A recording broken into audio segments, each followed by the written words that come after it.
Hello everyone. We have already discussed what is democracy, what are the features of democracy, and what are the arguments given against democracy. और मुझे उम्मीद है कि आप लोगों को ये तीनों टॉपिक बहुत अच्छे से समझ में आ गए होंगे। और अगर ये तीनों टॉपिक आपने समझ लिया है तो जो टॉपिक हम लोग आज डिस्कस करने जा रहे हैं वो भी आपको बहुत आसानी से समझ में आ जाएगा। तो हम लोग आज जो टॉपिक डिस्कस करने वाले हैं वो क्या है? वो टॉपिक है arguments in favour of democracy. हम ये भी कह सकते हैं मेरिट्स ऑफ डेमोक्रेसी। ठीक है, तो शुरू करते हैं। डेमोक्रेसी के फेवर में वैसे तो कई आर्गुमेंट्स दिए जाते हैं, but 5 arguments are very popular arguments, and these 5 arguments are: number 1, democracy is more accountable form of government. Number 2, democracy improves the quality of decision making. Number 3, democracy provides a method to deal with differences. And number 4, democracy enhances the dignity of citizens. And number 5, democracy allows us to correct its own mistakes. I repeat once again, and I repeat as: number 1, democracy is more accountable form of government. Number 2, democracy improves the quality of decision making.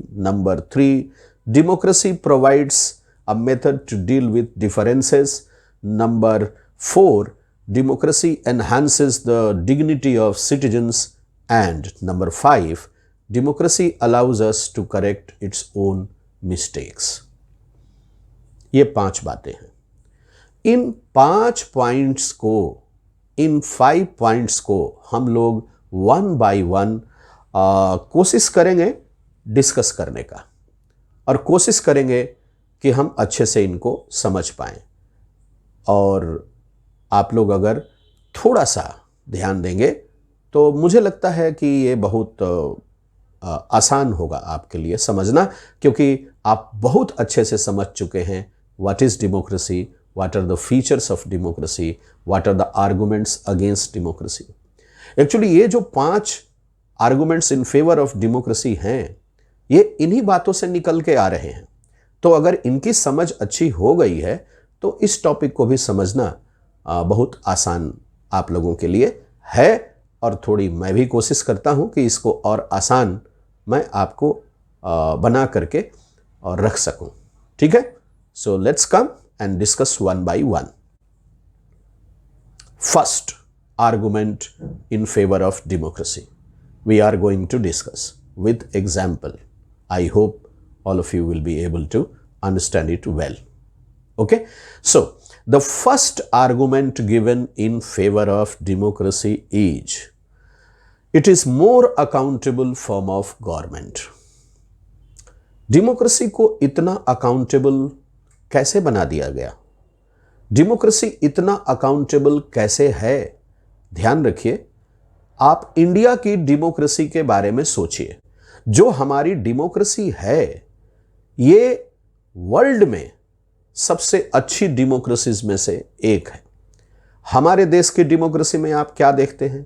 हमारे देश की democracy में एक political party नहीं है, 2 political party नहीं है, यानी हम सिंगल पार्टी सिस्टम नहीं है, यानी हम डबल पार्टी या बाई पार्टी सिस्टम नहीं है, हम लोग हैं मल्टी पार्टी सिस्टम।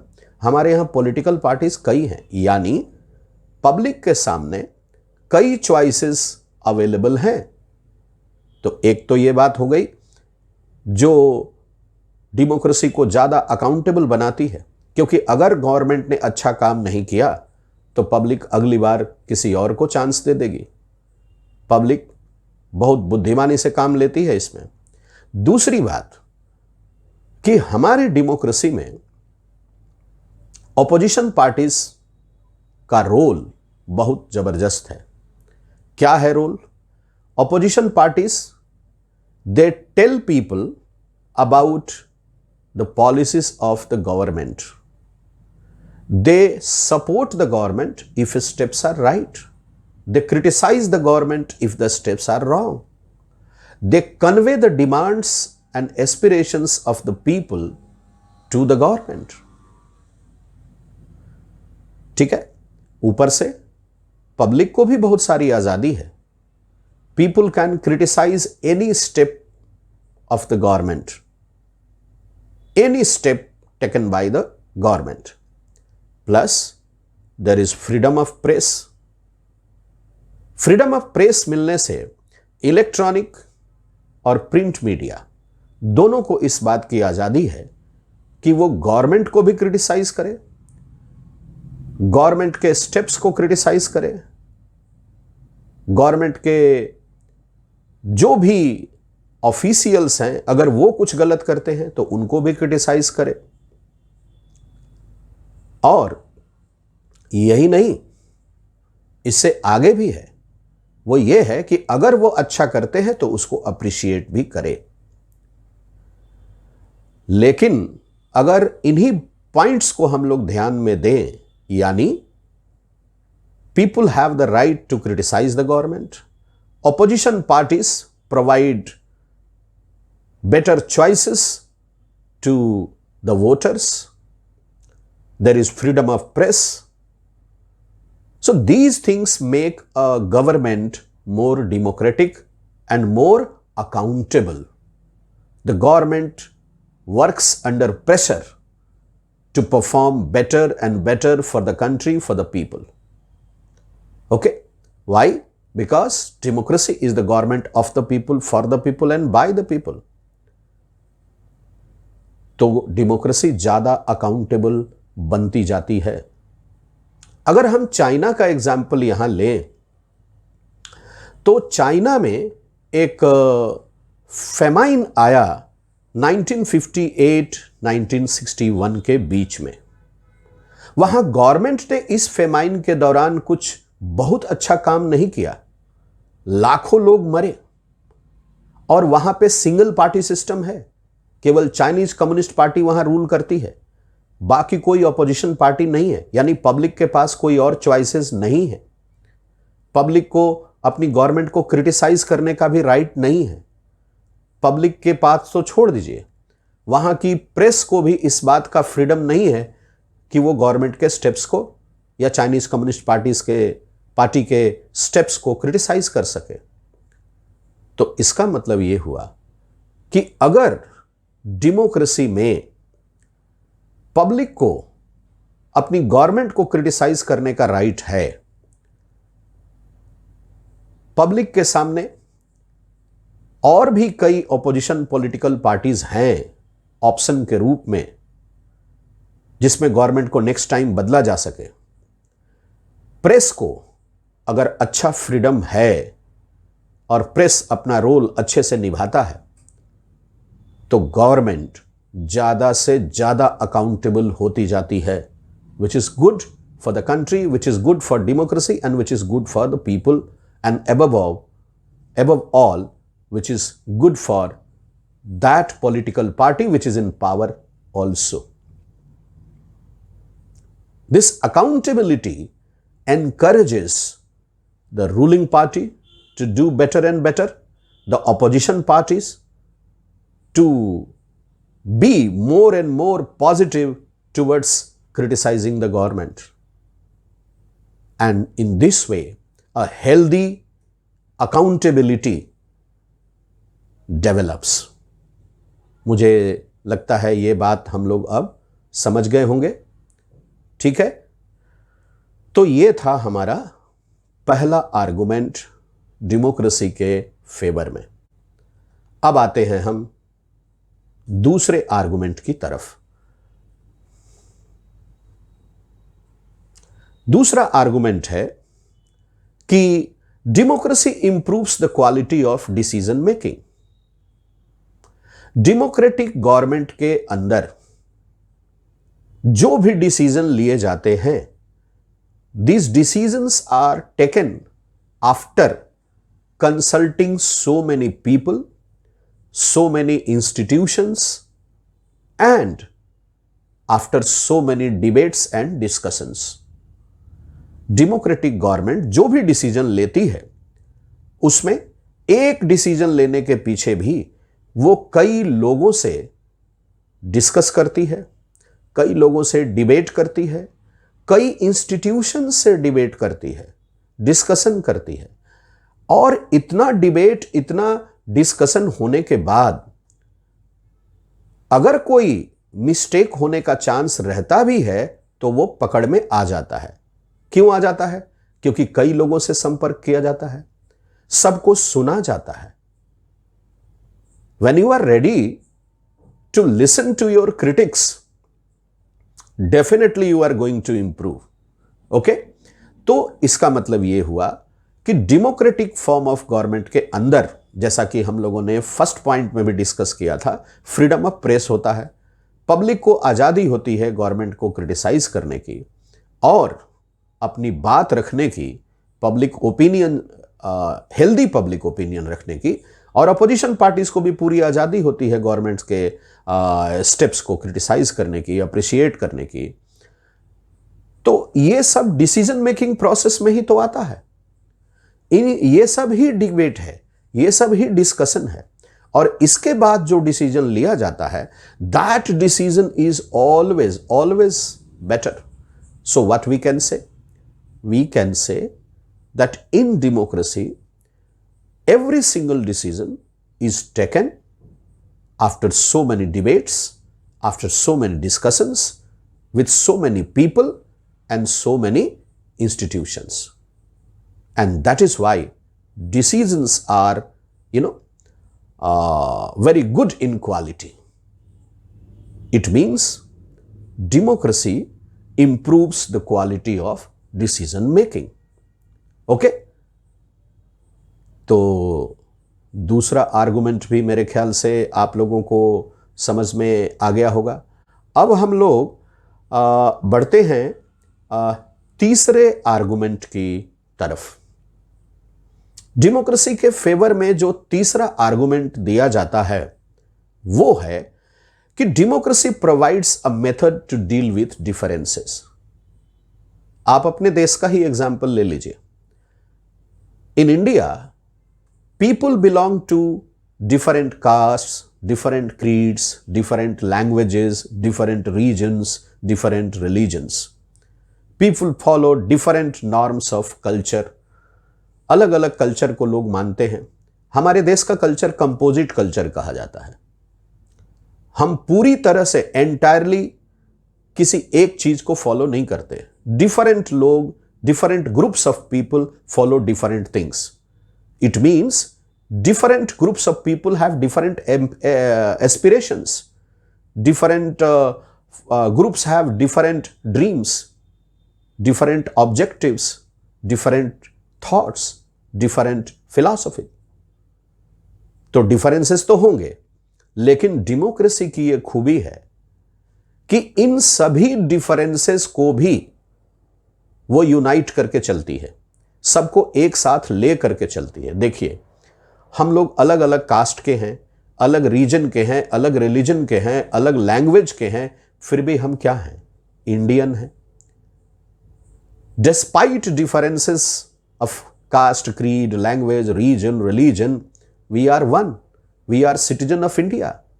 और ये कौन करता है ऐसा? ये फीलिंग हमारे में कौन भरा ऐसे कि despite differences we are one, we are Indians, we are the citizen of India and all are equal before law? ये किसने भरा? ये डेमोक्रेसी ने भरा। ठीक है, तो डेमोक्रेसी में जो सबसे बड़ी बात हम लोगों को देखने को मिलती है कि डेमोक्रेसी में जो इलेक्शंस होते हैं गवर्नमेंट को चुनने के लिए, उसमें कोई परमानेंट विनर नहीं होता और कोई परमानेंट लूजर भी नहीं होता। 1952 में जो जनरल इलेक्शंस हुए थे पहली बार, उस समय से लेकर के और 2019 तक जो जनरल इलेक्शंस हुए, I am talking about Lok Sabha elections, आप लोग अगर सरसरी निगाह से थोड़ा आकलन करें तो आपको लगेगा कि इन सभी इलेक्शंस में क्या एक ही पॉलिटिकल पार्टी पावर में आई? नहीं, अलग अलग पॉलिटिकल पार्टीज अलग अलग समय पे पावर में आई।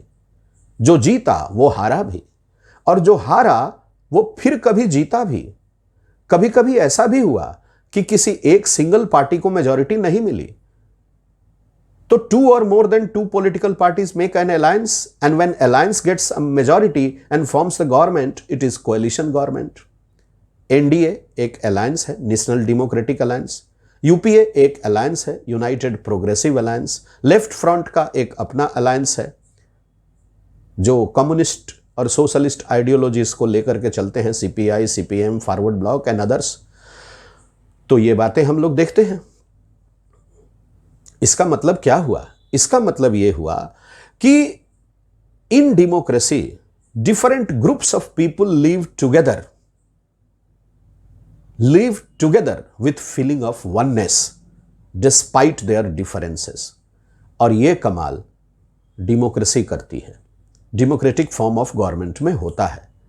ठीक है, तो मुझे लगता है कि ये तीसरा आर्गुमेंट जो डेमोक्रेसी के फेवर में दिया जाता है कि democracy provides a method to deal with differences, ये आप लोगों को समझ में आ गया होगा।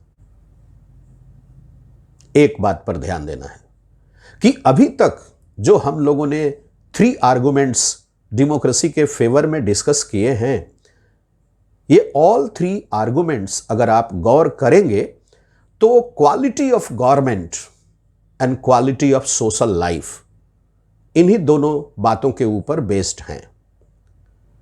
अभी जो 3 आर्गुमेंट हम लोगों ने डिस्कशन किया, अगर आप गौर करेंगे तो ये तीनों के तीनों आर्गुमेंट किस चीज के ऊपर बेस्ड हैं? ये हैं गवर्नमेंट के ऊपर बेस्ड और सोसाइटी के ऊपर बेस्ड हैं। गवर्नमेंट और सोसाइटी, ठीक है। और इनमें हम लोगों ने एक चीज देखा कि गवर्नमेंट को अकाउंटेबल बनाया जाता है। ठीक है, गवर्नमेंट तरह तरह से डिबेट और डिस्कशन करके तब किसी डिसीजन पर पहुंचती है। इसलिए गवर्नमेंट काफी मेहनत करके, काफी डिबेट और डिस्कशन करके तब जाकर के कोई फाइनल डिसीजन लेती है जो अक्सर करेक्ट होता है। और डेमोक्रेसी में सबके एस्पिरेशंस का ख्याल रखा जाता है, फीलिंग ऑफ वननेस पे ध्यान दिया जाता है, तरह तरह के डिफरेंसेस से डील किया जाता है। इन 3 बातों पे हम लोगों ने ध्यान दिया है। अगर हम गौर करें तो ये तीनों के तीनों feature, more accountable form of government, improves the quality of decision making and provides a method to deal with differences, ये तीनों के तीनों पॉइंट अगर हम गौर करें तो quality of government and social life के ऊपर बेस्ड है।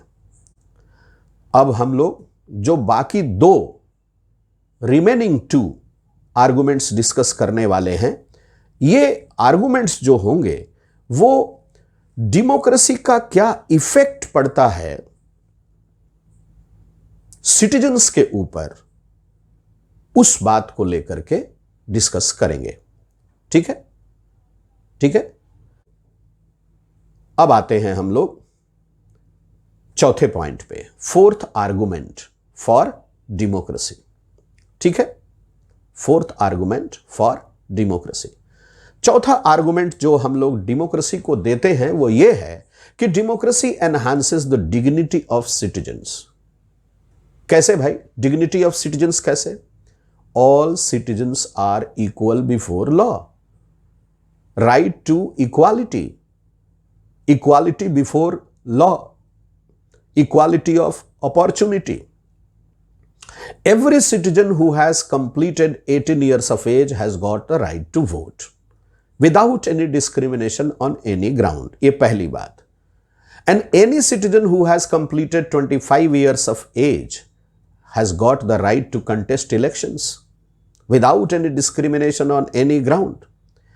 यहां तक कि डेमोक्रेसी में इसी पॉलिटिकल इक्वालिटी को बेस बनाया गया है और ये पॉलिटिकल इक्वालिटी जो बनी है इसका ऑब्जेक्टिव बड़ा क्लियर है। ये ऑब्जेक्टिव क्या है? ये हमें पीपल नहीं बनाता, ये हमें सिटीजन बनाता है। हम सब्जेक्ट नहीं है अपनी गवर्नमेंट के, हम सिटीजन हैं। We are the source of power. People have the power to change the government.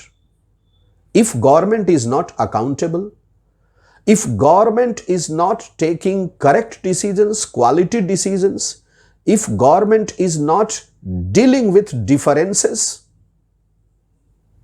okay, then people have the power to change the government in the next elections because people are the source of power. People are not subject, people are citizens. And democracy is the government of the people, for the people and by the people. ठीक है? तो इस बात को अगर हम लोग ध्यान देते हैं तो हमें ये फोर्थ आर्गुमेंट भी क्लियर होता है कि democracy enhances the dignity of citizens. अब हम लोग बात करते हैं फिफ्थ और फाइनल आर्गुमेंट की। ये फिफ्थ और फाइनल आर्गुमेंट हम डेमोक्रेसी के फेवर में ये देते हैं कि it allows to correct our own mistakes. यही नहीं, डेमोक्रेसी हम लोगों को अपने मिस्टेक करेक्ट करने का चांस भी देती है। यानी मैं इस बात को क्लियर कर दूं, डेमोक्रेसी इस बात का चांस देती है कि वोटर्स, पीपल, सिटीजन्स अपने मिस्टेक भी करेक्ट करें और गवर्नमेंट के मिस्टेक्स को भी करेक्ट करें। मान लिया कि कोई पॉलिटिकल पार्टी इलेक्शन जीतती है, वो पावर में आती है, गवर्नमेंट बनाती है, शासन चलाती है।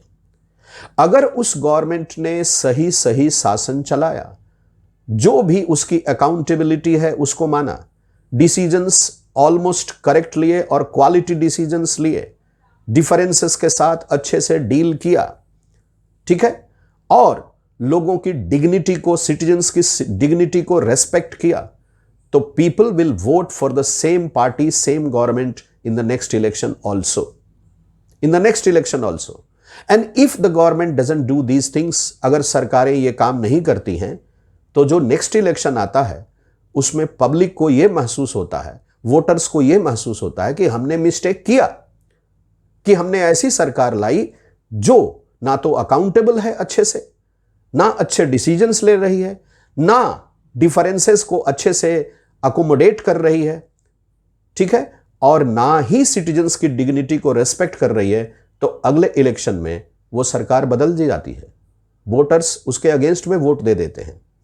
तो ये चांस हुआ वोटर के पास कि वो अपने मिस्टेक को करेक्ट किए।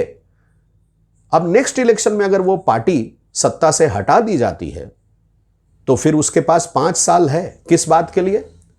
5 साल इस बात के लिए कि वो अब अपने मिस्टेक को करेक्ट करे। ऐसा भी कह सकते हैं कि पिछली बार जो पार्टी हार गई थी, गवर्नमेंट में थी और हार गई थी, उस पार्टी को चांस मिलता है अगले इलेक्शन तक कि वो अपने मिस्टेक्स को सुधारे और फिर अगली बार इलेक्शन लड़े, और जब लड़े तो पब्लिक को यह महसूस कराए कि उसे रियलाइज है कि उसने क्या मिस्टेक्स किए। It means what? In democracy voters have a chance to correct their mistakes. Even political parties and leaders have a chance to correct their mistakes. It means democracy allows to correct own mistakes.